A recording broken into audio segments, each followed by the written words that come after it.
सांगतो तुम्हाला, त्यांचा प्लॉट सांगतो. 6 महिन्याचा प्लॉट आहे, 5.5-6 महिन्याचा. फ्लॉवरिंग स्टेज चांगली आहे, झाडाला फांदी आहेत, खोड मजबूत आहे. ह्या चांगल्या गोष्टी सांगितल्यात.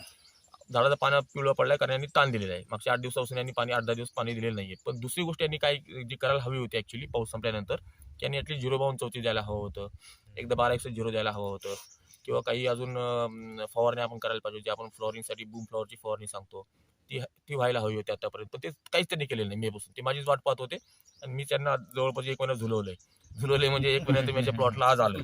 वारंवार BC साहेबांचे फोन आलेत, मला वेळ नसतो, मी रविवारची वेळ या ठिकाणी देतोय. फोन करून आले तुम्ही आज? हा, आज आला योग या ठिकाणी. असू देत, देर आहे दुरुस्त आहे. आता यांना मी काही नियोजन सांगतो जे बऱ्याच शेवगा क्षेत्राला लागू होईल, की तुम्ही नीट पकडा ना व्यवस्थित. काय होतं, बऱ्याच वेळा बोलताना असं खाली होऊन जातो. नाही दिसतो ना. यांना मी आता पुढचं नियोजन सांगतो BC सरांना, की आता या प्लॉटमधून जे झाले ते झाले, तो भूतकाळ झाले. आता पण इथून पुढे आपण काय काय करायला हवंय. त्यांना मी सगळ्यात अगोदर हे सांगेल की या ठिकाणी जरा मला मावा दिसला आहे ना, मावाचा प्रादुर्भाव या ठिकाणी सुरू झालेला आहे. आणि जनरली थंडीच्या काळामध्ये जेव्हा सकाळी संध्याकाळी धुळी पडते, थंडी पडते, त्यावेळेस माव्याचा प्रादुर्भाव होतोच. त्यासाठी एक इमिडाक्लोप्रिड घटक असलेलं ब्रँड मिळेल आपल्याला, इमिडा नावाने मिळेल किंवा मग कॉन्फिडोर नावाने मिळेल. या दोघांपैकी एक कुठलाही ब्रँड घ्या आणि इकडे घ्या कॅमेरा.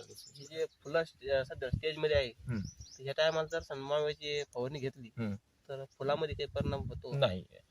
या अवस्थेमध्ये आता इकडे घ्या, जे बोलतो त्याकडे घ्यायचं कॅमेरा लगेच. आता या अवस्थेमध्ये काय होतं, तुम्ही म्हणला ते मुद्दा बरोबर आहे की मधमाशांना हानी होऊ शकते. जेव्हा आपण इमिडाक्लोप्रिड असेल, इमामेक्टिन असेल किंवा इतर कुठले कीटकनाशक मारतो, तेव्हा मधमाशाच्या प्लॉटला येत नाहीत.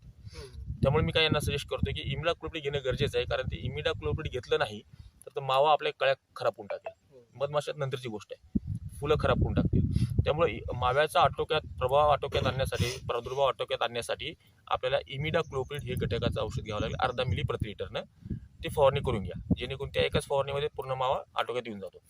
त्यानंतर काय करायचं, 2 दिवसानंतर आपल्याला सकाळच्या वेळेस ताकगुळ विल्याची फवारणी करायची आहे, ते मधमाशांना आकर्षित करण्यासाठी.